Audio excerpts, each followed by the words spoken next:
여러분이 잘 아시는 그 미술계의 유명한 거장 라파엘이 있습니다. 라파엘.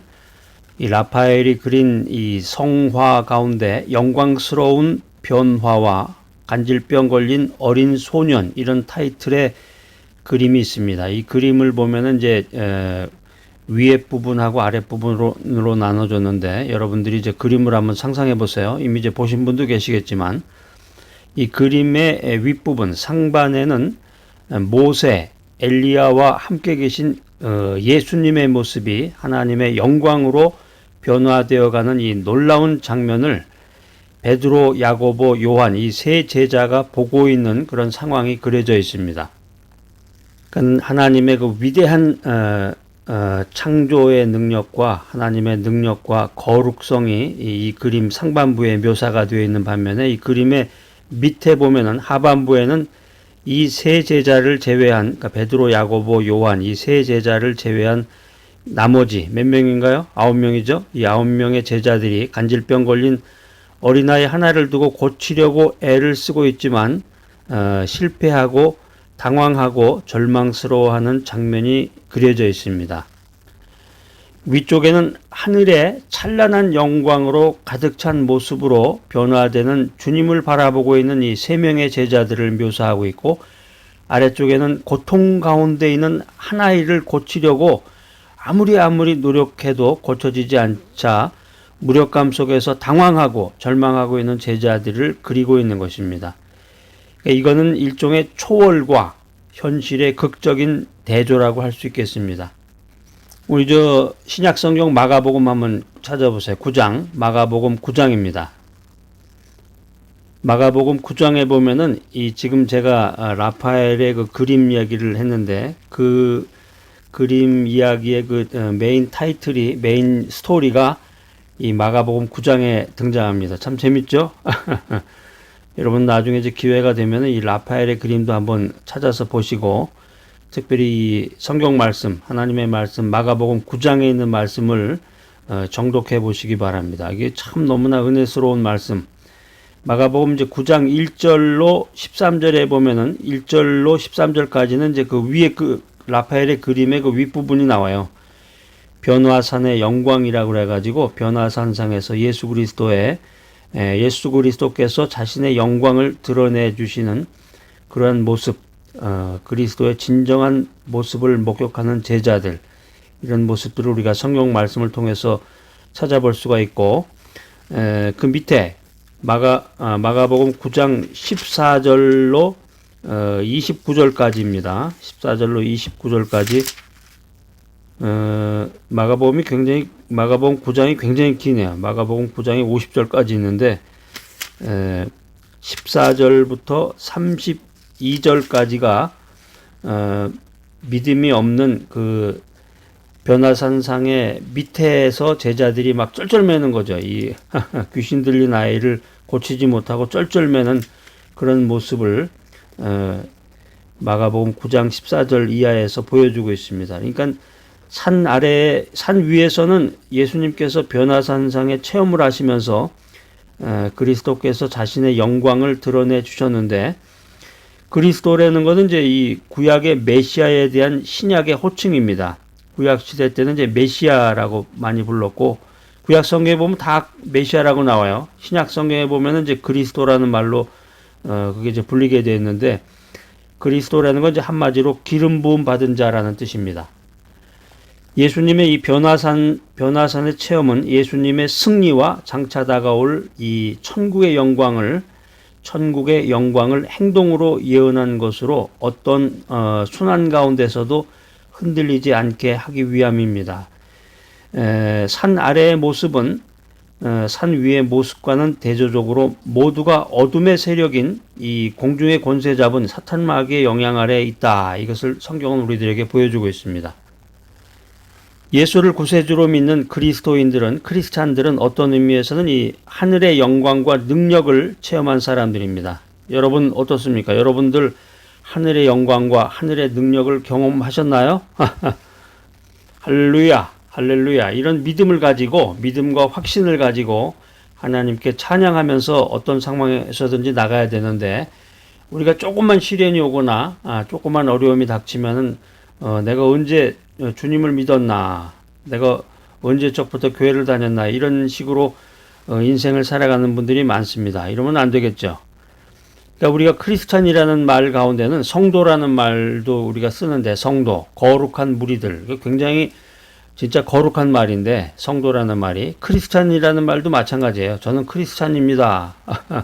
이 말 속에 어마어마한 그 보화가 숨겨져 있는 건데, 하늘의 영광과 하늘의 능력을 체험한 사람이라는 뜻이에요. 크리스찬이라는 게. 그럼에도 불구하고 우리는 이 현실이라는 사망의 골짜기에서 삶의 무력감이라든가 삶의 좌절과 절망을 체험하는 이 딜레마를 안고 하루하루를 살아가고 있다. 이게 이제 현대인의 딜레마라는 것입니다. 자, 오늘 여러분들의 문제는 무엇입니까? 인생 문제의 해결 방법은 무엇입니까? 우리가 믿음 안에서 구원을 확신할 때, 성령의 충만함을 경험할 때, 어떤 특별한 예배를 통해서 성령님의 임재를 경험할 때, 이게 메시지 듣다 보면은 뭔가 이렇게 느낌이 오죠? 그래서 우리가 이 마음을 지켜야 되는데, 우리의 마음에서, 마음 속에서, 마음 안에서, 마음이라는 장소에서 우리가 하나님을 만나는 거예요. 그렇기 때문에 마음을 지켜라, 마음을 지켜라. 성경에 보면은 이런 메시지를 우리에게 많이 전해주게 됩니다. 이렇게 메시지를 듣다가 감동이 온단 말이에요. 하나님이 우리에게 마음을 주셨기 때문에 성령님의 임재를 경험할 때, 주님의 기름 부으심이 나와 함께 할 때, 그리고 나를 향하신 이 하나님의 사랑과 하나님의 은혜가 절절히 느껴질 때, 이럴 때는 우리가 높은 산에 서서 하늘의 영광을 경험하는 놀라운 기적의 순간이라고 말할 수 있습니다. 자, 이런 순간이 계속해서 이어진다면 좋겠죠? 나이가 60 지나고 이제 70, 80 이렇게 지날수록 그 하늘의 놀라운 영광을 경험하는 순간들이 많아야 되는데, 제가 잠깐 어떤 정보를 보니까 그 오살리기돈에 대한 정보를 제가 접하게 됐습니다. 오살리기돈에 이제 봄에 가면은 아주 그냥 꽃들도 피고 아주 너무너무 좋다고 그래요. 그 주변 환경이 너무너무 좋습니다. 여러분 혹시 기회가 되시면 그리고 기도원도 한번 가보시고, 예배도 하루에 4번인가 드리죠. 4번인 것 같아요. 4번. 제가 기억하기로 이제 새벽에 있고 오전에 한 번, 오후에 한 번, 저녁에 한 번, 이렇게 4번 있는데, 예배도 거기서 계속 드리시고 아주 공간이 굉장히 넓고 쾌적하고 그 주변 환경이 굉장히 좋습니다. 여의도 순복음교회, 요즘도 아마 그럴 텐데 여의도 순복음교회 앞에서 바로 출발하는 버스가 있어요. 우리가 인생 살면서 이렇게 높은 산에 서서 하늘의 영광을 경험하는 순간이 계속 이어지면 좋겠는데, 그런데 그 다음 순간에 도무지 설명할 수 없는 인생의 고통 앞에 우리가 서게 된다. 이해할 수 없는 고통. 갑작스럽게 인생의 위기가 닥치죠. 그 고난과 고통은 나 자신의 고통일 수도 있고, 때로는 가족이라든가 내가 알고 있는 그 지인들의 고통일 수도 있습니다. 여러분들 어떻습니까? 이런 나 자신의 고통이라든가 또 가족의 고통, 또 지인들의 고통, 친구들의 고통 앞에서 내가 아무것도 해줄 수가 없구나, 이런 무력감 속에서 시달리며 절망하고 좌절하고 낙담하고 있는 자신의 모습을 발견해 보신 적이 있습니까? 아이쿠, 내가 할 수 있는 게 아무것도 없구나. 몸이 좀 이상해가지고 찌뿌둥해서 병원에 진단을 받으러 갔더니 뭐 암 선고를 받았다든가 몸에 어디에 치명적인 그런 핸디캡이 발견됐다든가 이랬을 때 절망하고 좌절하게 되죠. 아이쿠, 이제 앞으로 어떻게 살아야 되나. 갑자기 돈 문제로 인해서 시험을 받게 됐을 때 아이쿠, 어떻게 살아야 되나. 이게 인생의 문제입니다. 오늘 이제 마가복음 9장 14절로 29절에 나와 있는 말씀, 굉장히 긴 말씀인데 여러분들 한번 꼭 읽어보세요. 여러분 한 절만 같이 저와 함께 읽어보시기 바랍니다. 23절 말씀, 마가복음 9장 23절 한 절만 한번 같이 읽어보겠습니다. 시작. 예수께서 이르시되 할 수 있거든이 무슨 말이냐. 믿는 자에게는 능치 못할 일이 없느니라 하시니. 할렐루야.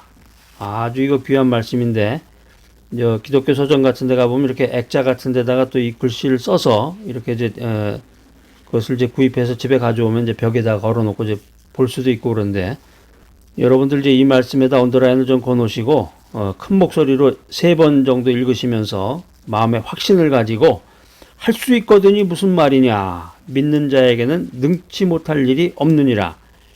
이런 말씀은 이게 메모리 카드 같은 데다 이렇게 적어놨다가 아침에 일어나면은 거울을 보고 큰 소리로 이렇게 한번 외쳐봐야 돼요. 3번 정도. 할 수 있거든이 무슨 말이냐. 믿는 자에게는 능치 못할 일이 없느니라, 없느니라, 없느니라. 이렇게 자기 확신, 믿음 안에서 이런 확신을 갖게 되면은 참 하루의 그 시작이 참 즐겁고 믿음 안에서 모든 근심 걱정이 사라지는 거야. 자, 이 마가복음 9장 14절로 29절 말씀이 여기에 이제 나오는 그 어린아이가 있는데 이 아이가 이제 어릴 때부터 벙어리 귀신이 들려 있었다는 거예요. 그러니까 이제 원문에 보면은 날 때부터라고 되어 있는데 이 마가복음 9장에 있는 말씀을 통해서 우리가 이제 한평생 설명할 수 없는 고통 때문에 아파하고 괴로워하고 부끄러워하고 절망해야 되는 이 처지 속에 놓여 있는 한 인간의 슬픈 실존을 볼 수가 있는 것입니다. 자, 오늘 이 귀한 메시지 들으시는 여러분들, 인생 살아가면서 무력감 속에서 아이쿠나 내가 할 수 있는 일이 무엇인가 좌절하고 절망하고 낙담하지 마시고 구원을 확신하는 마음으로 구원을 확신하고 성령 충만함을 경험해서 나를 향하신 하나님의 사랑과 나를 향하신 하나님의 은혜가 다가오는구나. 이런 하늘의 영광을 경험하는 귀하고 복된 여러분 모두가 되시기를 간절히 기대합니다.